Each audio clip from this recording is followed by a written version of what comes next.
This is WTEV, Channel 6, New Bedford, Providence, and it is time now for the WTEV-TV News, the Evening Report. Thursday, March 28, 1963, here now, Jim Collison. Good evening, everybody. I'm Jim Collison, and here's what's happening on the WTEV News, the Evening Report. Give me a break. I mean, we're not stupid either. In Providence, Judge Fred B. Perkins of the Superior Court on advice of the physician today withdrew himself from almost certain elevation of the state Supreme Court by the General Assembly meeting in Grand Committee tomorrow afternoon. This positive development led uncertain whom Republicans would select for the High Court at the caucus tomorrow afternoon. The Democrats would control both branches have indicated that they would go along with an understanding to keep the court politically divided. There and 2 and 3 with a Republican strengthening of a Republican. The vacancy was caused when Associate Justice Chief Frederick Frost 50 retired from the Supreme Court a few days ago. Frost is Republican. Judge Perkins withdrew was unexpected. He had been previously informed Governor Chafee, who had asked him then he would be able to serve him on the Supreme Court. Chafee had supported Perkins for the vacancy. The names now most frequently mentioned by Republicans are those of Alfred H. Jesselyn, Providence attorney, and former Governor Christopher Del Sesso. Jesselyn was attorney for Chafee in a long vote count in the last fall that resulted in Chafee's victory by 208 vote margin over Governor Johnny Chafee. Governor Johnny Notley Jr. A quick check among Republican leaders today that Justin had more back than Del Sesto. The possibility was trending out, however, that a dark horse might be named. Another possibility was the elevation of a current Superior Court judge.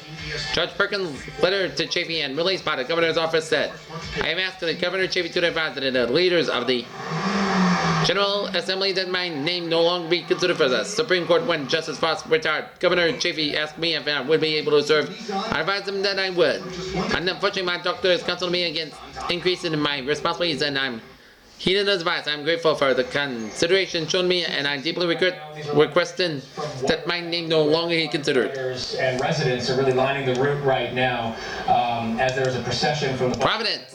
Senator Frank Lieutenant Ed Walsh, Gibraldo, Democrat of North Providence, Senate Majority Leader said today, leaders of the party which controls for the legislature are discussing the state income tax and the reduction of the sales tax, referring to a suggestion to impose a state tax based on the income tax basis of its taxes Rhode Island's pay. The federal government, Gibraldo, said the party leaders should have their plan to attack ready next week for the submission to Senate and House caucuses. Here, Michael Kennedy. His wake will be Wednesday from 4 to 8 at the Murray Funeral Home in West Washington. The Pentagon made public today the Navy's evaluation of the captain, said that there was no clear-cut Navy choice between the competing designs for the TFN war planned by TFX, but apparently given a slight edge in the General Dynamics Corporation proposal finally settled. At about the same time, the Senate Investigation Subcommittee released testimony by a Rear Admiral saying that award of the control in the General Dynamics would not produce the best plane. The contradictory development came as Secretary of Defense Robert S. McNamara publicly defended before still in a recouping his choice of the Fort Worth, Texas firm proposal over the rival bid by the Boeing Company in Seattle, Washington. McNamara said it as he had formed that the General Dynamics design will save at least $1 billion in development, producing and the brain costs over the light cycle in the aircraft. He appeared before a defense procurement subcommittee at the Senate House Economic Committee. The Pentagon memo on lack of the clear-cut choice dated November 2nd, 1962 was prepared by Captain John T. Shepard, Navy Chairman of the TFX Evaluation Group, was one of the series of preliminary studies leading into the final selection later this month. Shepard listed 11 points of comparison, in which he gave with some qualities and an edge to General Dynamics and 6 points in the Born on 5. Offers showed little no difference in his overall conclusion. Shepard said that there was no clear-cut choice between the conciliators. The investigators took with me, but a somewhat different story from Rear Admiral Frederick L. Ashworth, a member of the source selection board. The evaluation group report went to the selection board and from the coupons and higher levels in the Pentagon. Ashworth's testimony before the subcommittee Wednesday, as made public today, was his personal opinion of the Bourne airplane and the Superior airplane and meet. Oh, it is potential in meeting the Navy requirement in a superior fashion. This committee responded wherever favoritism involved. McNamara testified that the award was made on merit alone. He said General Dynamics for the better plane and the lower will stay in effect at least until Monday. Eventual cost of the contract would be the TFX Variable Technical Fighter will run an estimated $6.5 billion. This is the winter storm watch. Providence. The State Racing and Athletics Commission announced today that it was unanimously rejected a petition to set up a multi-million-dollar racetrack in Richmond. The commission's action was taken on both economic and social grounds. A long-awaited decision was made public after the commission had made notice then to Louis Giacomini, attorney for the Richmond Racing Association, the proposed $4 million facility, which would have been without a third racetrack, would have been approved by the Richmond voters during the referendum last November. The Richmond Town Council had also approved the track, but Governor Chafee, a Republican, and Lieutenant Governor Edward P. Gallagher, a Democrat, had both opposed to saying the two tracks in the state were enough. Officials in the University of Rhode Island, located in Otten, in a few spots, but it does. the site not far from the proposed site and offers so opposed to the track. Jackson said the Racing Association has not yet made a decision on what action it is, and now we will take. The commission took note of the strong public sentiment across the state against the grant of the track license. It received communication from various organizations, including school districts and chambers of commerce, that noted that the proposed track would be near Girl Scout and Boy Scout camps. Washington, the Soviet Union has flatly denied the U.S. charge that Soviet planes flew 30 miles an hour Alaska. March 15th, Moscow said the aircraft was more than 200 miles away. Washington 40 said that the Soviet denial 31 years old. received late Wednesday probably would be and the formal diplomat change on the incident, but they predicted the United States will continue to remind that the Soviet Union will be appropriate in times that airspace interdictions have been tolerated. Lost the job by hitting just 158 and striking out the team high 17 times. In Newport, a charter amendment that provided all councilmen to be elected at large. Referendum some from words that the president apparently will be placed before the voters in September, even though the council is not completely agreeable to such a change. If adopted, the amendment would have been Making his final start of the spring. effective Pretty good. not until the 1965 primary election. The council last night voted an hour to extend the Sox as they beat charter and annulment proposals. Although it was indicated at the council meeting where it could go that some councilmen did not seem to think any proposals were important enough to place before the voters at this time. This point was not discussed last night. and whenever However, it appeared last night that some amendments would be put before the voters. The question was asked if the council could put in amendments individually before the people. The must be in a package plan. City Solicitor James S. O'Brien said the council could adopt either method. No decision was made. On amendment and elect all councilmen at large as received from the Charter Revision Commission.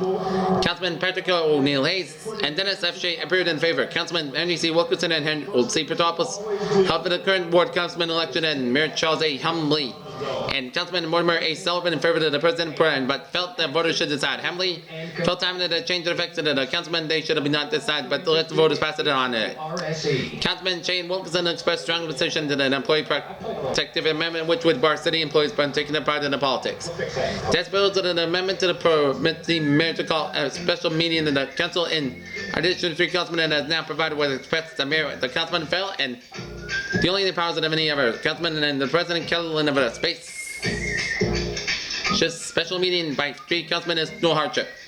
Councilman Edward K. Oakley suggested cutting the number of names required in the councilman's nomination papers from 170 to 50. He felt that anyone seriously wishing to run the past has always been able to attain the 150 signatures needed, that the same purpose would be served only 50 names to be required. Little formal action was taken on the proposed I get an A. amendments, and the charter discussion was continued until 7 p.m. next Wednesday. An honorary Schenectady, New York, a new photographic process that produces sharp, grainless pictures done almost in the moment they are taken were without the use of a chemical developer, as reported by the General Electric Company. The method called Photo Plus Trotters, not honorary ones. Play tomorrow night at 7:30 and Sunday afternoon. plastic recording was electrostatically charged film that is developed by heat. The images produced by many With the Patriots, he signed. may be erased by heat in the film, which then may be used again. The company said the pictures may be developed in 10 from 100. The second G said all the elements needed to be produced. The picture are contained in the film. The process was invented by Dr. Joseph Gaynor at the General Electric and Advanced Technology Laboratory here. To become an informant. He also said that the films could be exposed to the direct sunlight without damage.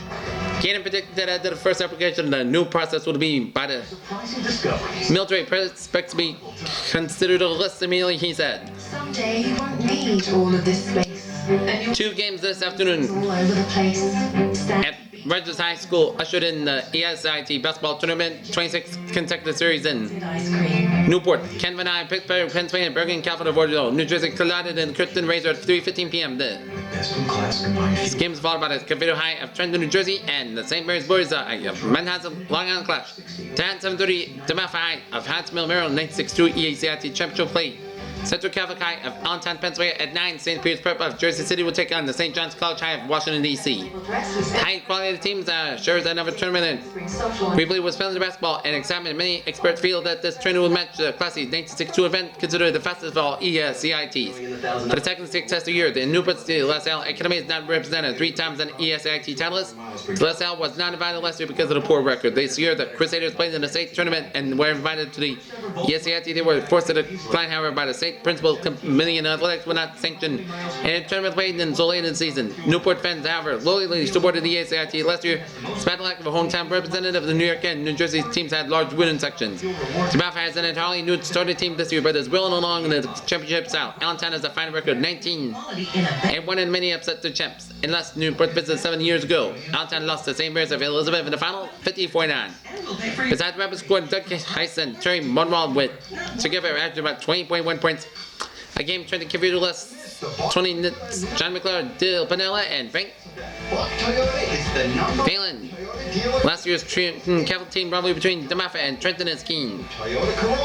St. Peter's Prep of Jersey City is a high-scoring pair in town. Neil Heskin and Bob Ward there, averaged about 22 points a game. Bob Lewis's last year set an all-time ESIT tournament, scored in a world of 85 points. Is among the veterans of the St. John's College High team in Washington, D.C. Semifinals at selection tomorrow night at 7:30 and 9 o'clock. As the losers meet in the third place game Saturday at 7:30, and winners at the championship game at 9.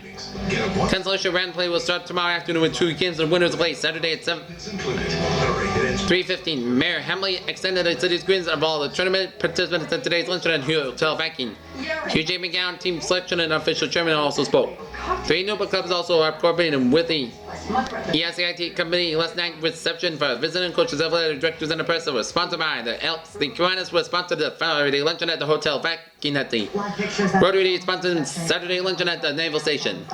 Bob Bassett, WTEV News. Being escorted to a Watertown. Cape Canaveral, Florida. Payload trouble forced postponing the day of an attempted launch of Explorer 17 satellite weapon out half of the scheduled space doubleheader.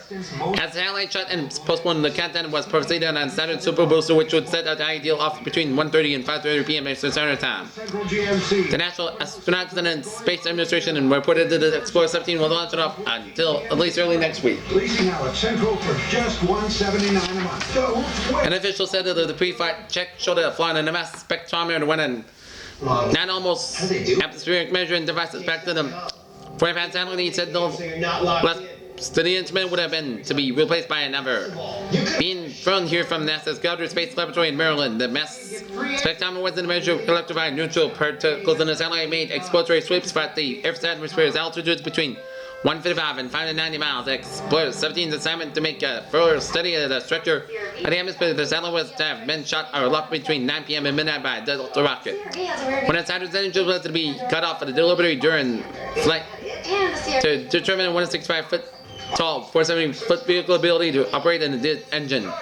As on 3 previous Saturn flights, that only the first stage was 3 tested 2 upper stages and notes coded with dynamics. The booster stage power plant most powerful known rocket in the world was geared to develop 1.3 million pounds of thrust and burned about 2 minutes. The spent satellite was to coastal airport doing an altitude of about 77 miles before plunging into the Atlantic Ocean toward 20 miles southeast of Cape Canaveral, 7 miles after launching. The National Aeronautics and Space Administration said major objectives was a test where finding favor in the overall first stage performance, including propellant optimization and control systems, internal integrity, and numerous launch and flight techniques.